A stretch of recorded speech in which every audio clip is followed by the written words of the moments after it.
Hi,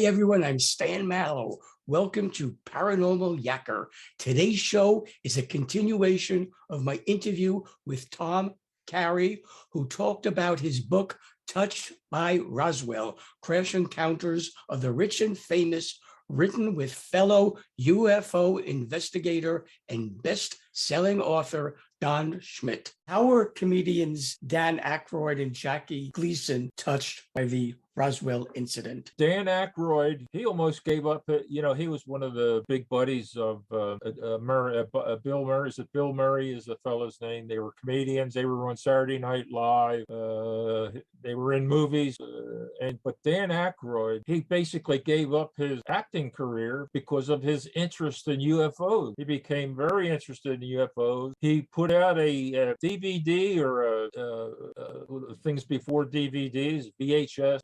Things like that about UFOs. One of the subjects he covered extensively was Roswell. And so that's his connection to Roswell, is that he became very interested in UFOs, including Roswell. And he basically gave up his acting career because of this interest. I think his DVD was called Dan Aykroyd UFOs Plugged In or something like that. It's in the book. I'd have to look it up, but it's his DVD is still out there. And Jackie Gleason, the great one, he was the first great one. Everybody knows I didn't realize, I wrote the chapter on that, and I did not realize how many things he was involved in. Everybody thinks of him as Ralph Cramden in The Honeymooner, but he was an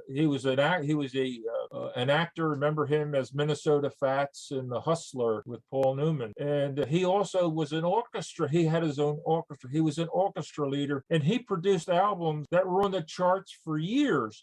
I mean, the largest selling album ever was a Jackie Gleason, his orchestra, or as he used to call it, the orchestra.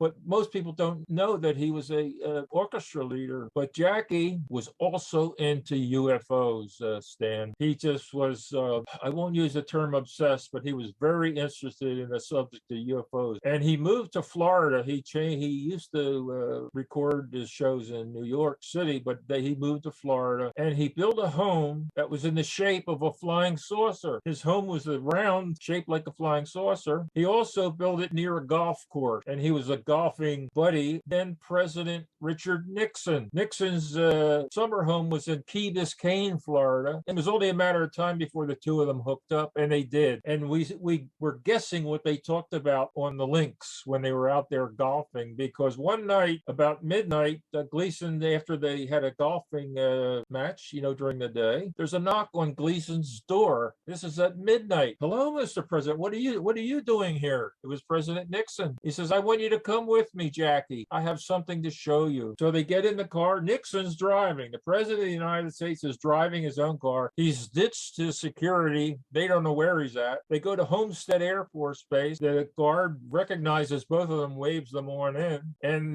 Nixon takes them into an underground facility. They walk down a long hallway, and Jackie sees all this strange wreckage along the, "Mr. President, what about it?" "Just follow me, Jackie," because he's seeing all this stuff. They go into a room, and there on, I don't know if it was one or more gurneys, were one or two aliens. Now we're guessing this is somewhere around 1972. So we're guessing that they were from because we know that the bodies from Roswell were loaned around for study. They didn't just keep them at Wright-Patterson. We know that they were loaned around to various facilities, and we're guessing, making the connection, that these were two of the Roswell bodies that Nixon showed him. When Gleason got home, his wife said that he looked like he had seen a ghost. Well, pretty close to it. Gleason never publicly aired this story. It was his wife, Beverly McKittrick, who was his wife at the time, aired the story several times, and that's how we know about it. Many actors,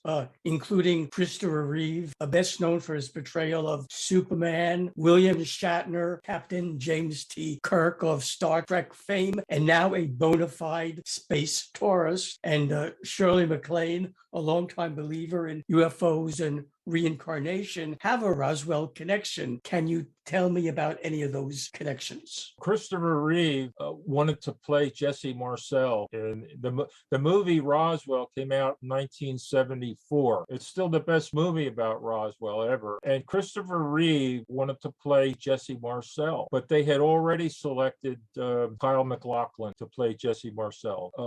And then, as you know, Christopher Reeve had an accident on a horse, and I think he passed away a few years ago. But that's his connection, is he knew the case and he wanted to be in the movie, but the role that he wanted was already taken. And who was the other one? Shirley MacLaine. Shirley MacLaine, as you know, one of my favorite actresses, by the way. She has a big interest in the paranormal, and she channeling and things like that. And Don Schmidt and I she interviewed Don Schmidt and I and me about one of our books. I forget which book it was, because we had 12 of them, so I forget which one it was. But she interviewed us about Roswell. And Stan, I felt when we were doing the interview that we were not far out enough for her, because we're nuts and bolts, and she's like channeling and mysticism and things like. I just felt that she was looking for somebody more, farther out than we were. But nevertheless, she interviewed us about Roswell, and she also knew Jimmy Carter. I keep saying Carter about the UFOs in Roswell. So she had the interest. She knew about Roswell. She interviewed Don Schmidt and myself, and she also talked to Jimmy Carter about it. And she was the one that he said, I know the answer to your question, but I cannot publicly tell you. That was her connection to it. What a connection. Yeah, she is out on a limb sometimes. That's true. The Elvis connection, again, I use this as a tease. Elvis was, I don't know how, Elvis was not aware of his connection at the time, but it was there. It was there. And we have pictures of it.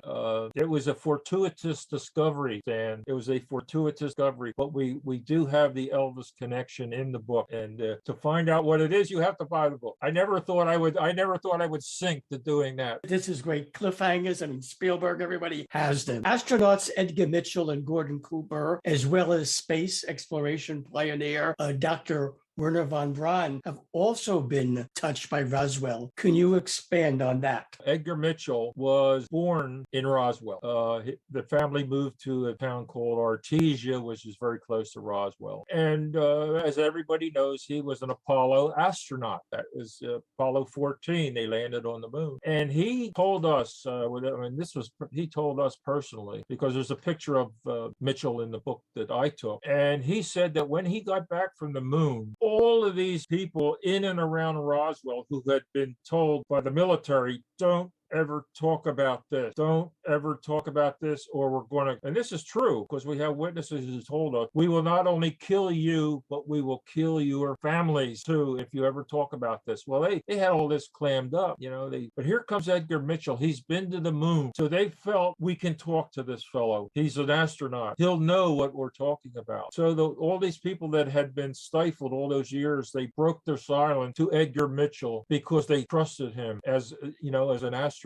And so when Mitchell got back to Washington, he started investigating, are these people telling me the truth? So he talked to people, and not only that, he says he has seen the documents about Roswell, official documents about Roswell, and it really happened. And he sought out certain other officers who he thought might have information, and they said, well, we shouldn't be telling you this, but it's true. And so Edgar Mitchell, there was no doubt in his mind about Roswell. And he became an advocate years later when he started making the circuit of giving. The other one, Gordon Cooper, he also had many UFO sightings, and he had talked to people about Roswell, including Werner von Braun and a few other officers. And he said, there's no doubt in my mind about Roswell. It really happened. People were told not to talk about this, but I can tell you that there's no doubt in my mind that Roswell was a real happening. Nothing firsthand for him other than the people who knew. And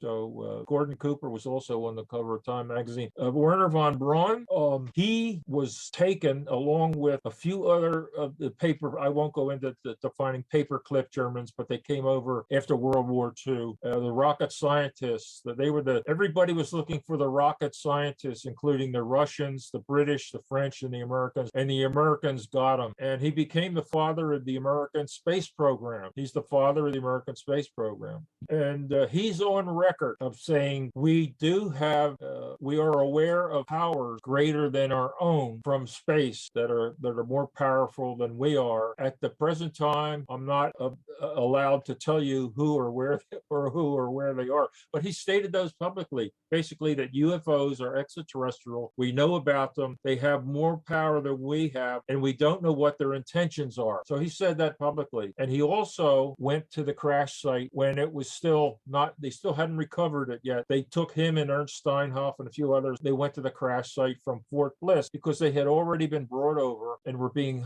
housed at Fort Bliss in Texas, military base. So there's a story that he went to Wright-Patterson several times, and we have an account from a stenographer there. Her name was June Crane. It's in the book, and she's taking dictation, Werner von Braun. And somehow the subject of UFO crashes came up, and Werner von Braun told her that at the time, this is like 1952, she's taking dictation at Wright-Patterson, and she said von Braun. She said he told me there were 3 crashes, but the only one she remembered was Roswell, and this is 1952. So he knew about Roswell. He was there.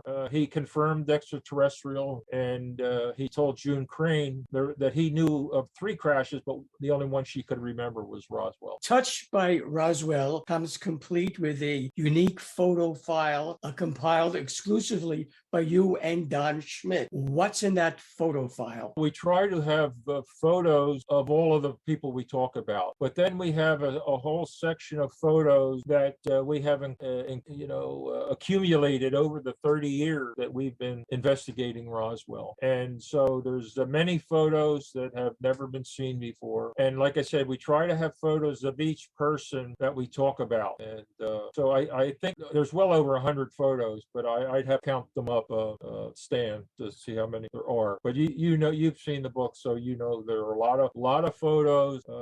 Prince, and like I said, Prince Hans Adam. The first person we talk about is Prince Hans Adam II of Liechtenstein, who's now the head of state. He's the richest reigning head of state in Europe and the richest head of state, 4th richest head of state in the world. So like I said, we keep hoping that he'll invite us over, because we put him first in the book. Because what he did, his connection was in 1990, Stan, he funded a convocation, a symposium of all of the known firsthand witnesses that were still alive in 1990. He put that together in Washington, D.C., brought them all together, videotaped their stories for posterity, and they put it out in a VHS format. I have a copy. I still refer to it. They're all, as we speak, they're all gone. They're all dead right now. They're all dead. But in 1990, he said, I want to codify their statements for posterity, which he did. And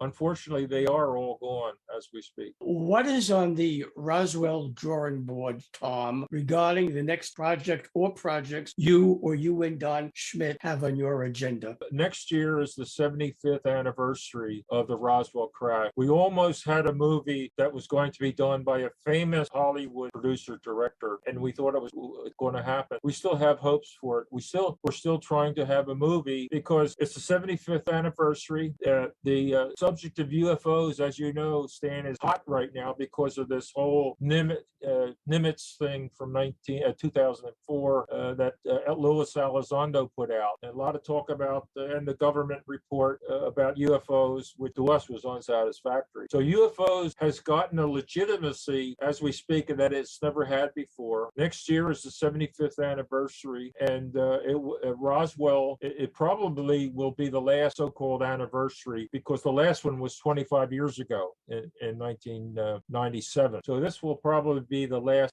recognition of the case as a so-called anniversary. So we're doing that. We're going to have special events down at the Roswell Museum UFO Museum in Roswell. We always say this is our last book. I mean, we said that about the one that's out now. The one that's out next year, we said that's going to be our last book. But we have an associate in Florida who has discovered remarkable things about the wreckage, what they're doing with the wreckage, and who is doing it. We will be coming out with that next year because we have the DIA, the Defense Intelligence Agency, told us or told him where the Roswell wreckage is, and more than what we asked for, what they're doing, what studies they're doing on it, and it's amazing. And this is from the DIA, the Defense Intelligence Agency.